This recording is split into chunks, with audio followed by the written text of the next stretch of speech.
We start with Vivian, or the Bat Agent. She begins taking notes since the end of our last map describing the events unfolding around the world. The Axis powers share their technology, causing the Japanese to implement the zombie menace to defeat the American armies in the Pacific Front. Vivian then reports that our team was shot down while their blimp was leaving the previous map. Rideau is obsessed with finding the sword, so much so that he pulls all the forces in search of it.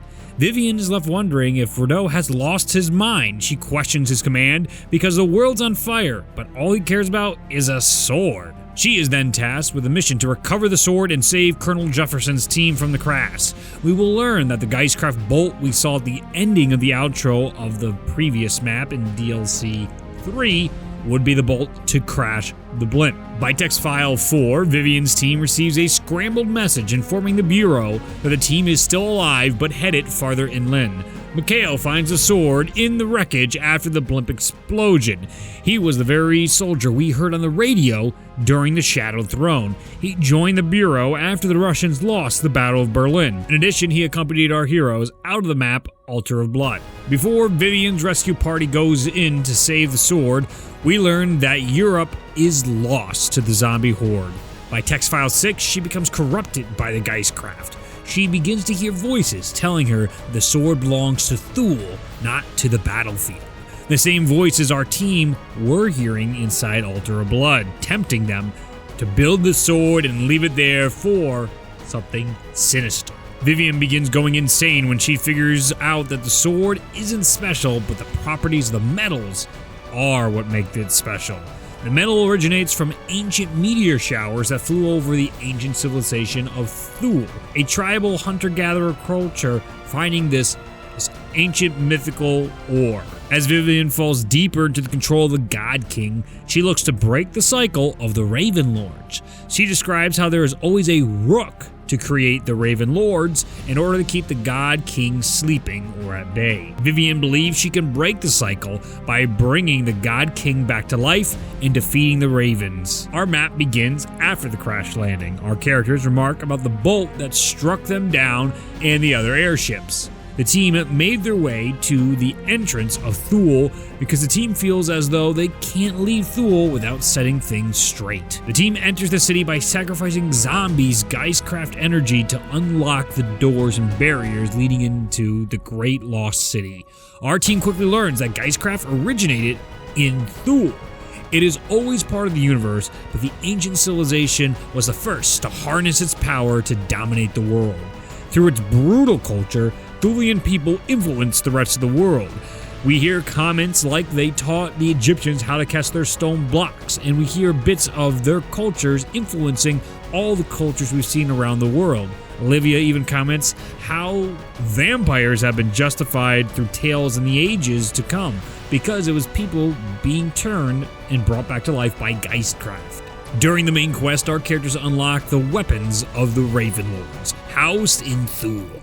Klaus leads them through all the trials, speaking for the original Raven Lords. He serves as a conduit to talk to our characters. Each trial is beautifully crafted to reflect the lore and origins behind each of the Raven Lord weapons.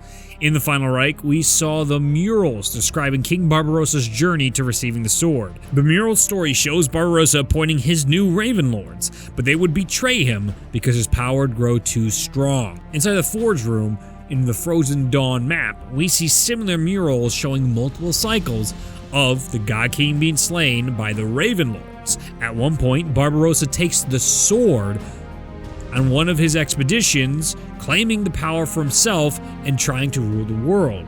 The sword itself breathes life into the God King. It was stolen by Barbarossa. Once the Raven Lords turned on King Barbarossa, they disassembled the sword in hopes of keeping the God King in an endless slumber. Once our characters build the Raven Lord weapons through Klaus's guidance, they unlock the throne room that houses the God King. Before entering, the team hears Rideau talking about Vivian's betrayal by taking the sword for herself.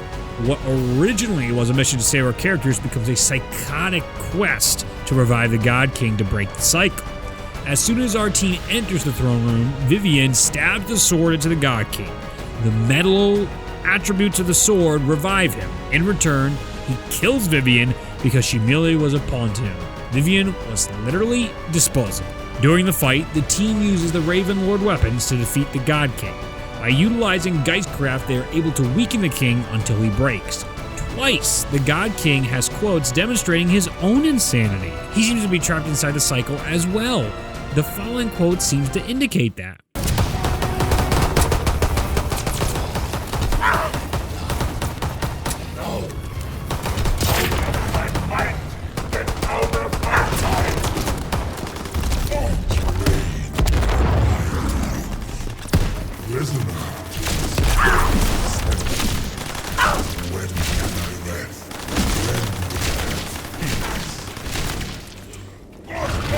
Once he returns to the throne for his final attack, the intro cutscene rolls.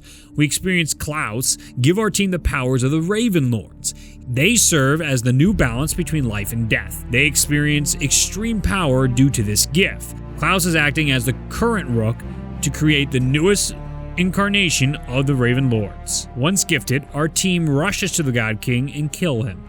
He proclaims the cycle continues during his death. After cutting the God King down, curiously, he lays in the same position we found him in, potentially foreshadowing another cycle in the future. A quick note about his belt. On it holds Straub and King Barbarossa's heads. These are people who tried to harness the power for themselves, but failed. We may see more heads lined up on his belt as time goes on if the series continues to show more ambitious people trying to harness geiskraft for their own nefarious goals. Once exiting the fight, Rideau reveals his true identity. His call sign was a giveaway from the start of our game. His title is Raven Crown. He is a part of a secret order pulling the strings throughout the ages that Klaus warned us about in the very first map. Rideau informs us that the group is called the Order of the Ravens. It makes perfect sense that this order will be seeking out the next Raven Lords to keep the world under their control. It reveals Rideau's motivations throughout the whole game and during the final DLC. When his actions were only concerned about the sword and not winning the war, it now makes sense because his knowledge about the Raven Lords allowed him to bet on our team to rebalance life and death, not worry about fighting a war against the zombies. What is fascinating is our characters were unaware of their futures and the manipulation of them. People were lining up their destinies according to their plans.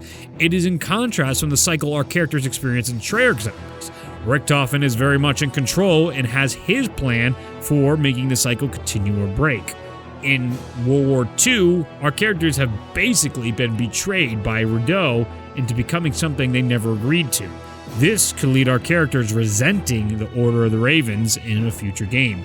Marie's look alone in the outro shows her confusion for the whole ordeal, possibly showing a sign of disgust at the manipulation the team received since the very start. But in a different train of thought, Rideau tells our characters on a private channel that he needs them to balance life and death. The story has revolved around the abuse of life and death. We had Straub try to harness it through his obsession with pain. We had Barbarossa seize the sword in efforts to rule the world. Each was defeated by the Raven Lords who sought to bring balance to life and death. To dive deeper into the lore and explanation of the sword at this point, it was crafted from a magnetic monopolarized ore from the meteors that crashed when Thule was still thriving. The hunter-gatherer culture of Thule found these ores and discovered their secrets. The ore was tested by the culture and slowly figured out how to use it to harness geiskraft energy. Eventually, the culture made the connection that the ore and geiskraft energy had the power to bring the dead back to life. The farther the people dove into the monopolarized ore, the more they discovered about the effects pain had on it. Pain allowed for the energy to be enhanced. Geiskraft is a seemingly endless source of energy that could be made stronger by causing more pain. This could have bred the society we see in Frozen Dawn. All the blood could be coming from millions of lives they killed and revived to strengthen their power, reviving them endlessly to harness geiskraft energy. Think about a renewable resource that runs on pain. This culture would breed one of absolute power through tyrannical rule. Let's talk about Klaus before we wrap up. Klaus has had a major role since the Final Reich. He was chosen to become the newest rook. That means it was his job to lead the next 4 candidates to their destiny as Raven Lords, as we saw throughout the season. When we hear Klaus talk about the evil and awakening hell in the final Reich, that was Klaus referring to the God King while his brain went into overdrive. All the information of the Rooks, Raven Lords, Thulean world, and more was being downloaded into his brain right before he exploded into a new entity. During Altar of Blood, Klaus is still fighting against his role in the cycle. It isn't until the Frozen Dawn does he give in to his role as Rook. Whether Klaus truly believes in the path or not doesn't matter because he is out of control by the final DLC. We can see a physical transformation that indicates the departure of Klaus and the arrival of Rook. He is no longer the brother of Marie, but a puppet of the Order of the Ravens. Circling back to the murals on the wall, we find more story explanations for the Raven Lords and God King. It would seem Nerthus has some role behind the original Raven Lords and God King. We see one of her statues in the hands of an ancient leader of Thule as he assigns his first Raven Lords, only to have them betray him in the next mural. Then we see the cycles of the Raven Lords. In the first, you see a Raven Lord wielding the sword of Barbarossa to defeat the original threat. But in the second cycle, we see it is stolen by King Barbarossa himself, and one of the Raven Lords is wielding Red Talion sword from the final Reich, and just behind Barbarossa is Nerthus. On the final cycle, we see our current God King, but not our group characters, and Nerthus is removed. All very interesting aspects to be speculated on the cycle in the future. The final information I'd like to leave you with is from the creator himself. Cameron Dayton asked, what would an unlimited energy source tied to pain do to a hunter-gatherer tribe that came across it? What kind of society would they build? And if they were wiped out, what kind of legacy would they leave their slaves? Could the slaves be the origin for the Order of the Ravens, trying to stop the cycle of pain from ever happening again? Or did the slaves get corrupted by the endless power? Or why not both? I think it's something wonderful to leave us with in the community as we speculate if the game mode will return. I'd love to hear your speculations on that and the storyline in the comments of this video. What I love about the ending is it could be the end. It leaves the game open for a future if they decide to continue the game. We could see our team far in the future when the next Raven Lords are being picked and they may break or continue the cycle. We could even see Marie betraying the Order of the Ravens in a future game because of her resentment and all that. We could have mix-ups and so much potential for seeing our old characters having to defeat them or not. And the genius of it is it allows for any setting in the next Call of Duty game so the story can fit and they can use the assets. It doesn't have to be another World War II zombie. It can literally take place in any universe. On the flip side, it could be the end, and that's just fine too, because the cycle has been fulfilled, and it endlessly repeats throughout time with the Raven Lords balancing life and death whenever the God King gets out of hand or geiskraft energy goes haywire. It can work. Thank you for watching. This will most likely be my last World War II zombie video for a long time or ever if the series doesn't return. I like to express my enjoyment for the mode. It was an interesting story that engaged me from start to finish.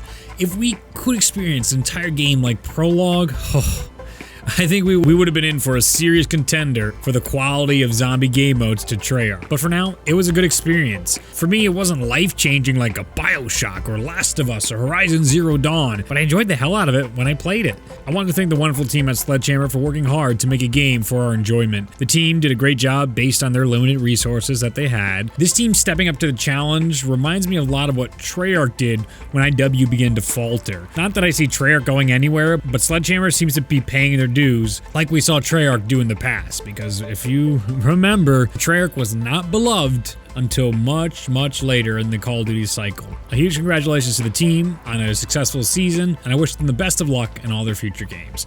I hope you enjoyed this video. Subscribe for all your Black Ops 4 coverage, guides, theories, and so on, interested in that type of content. Otherwise, I'm Rouse27. I want to thank you so much for watching, and I will see you in the next video. Bye.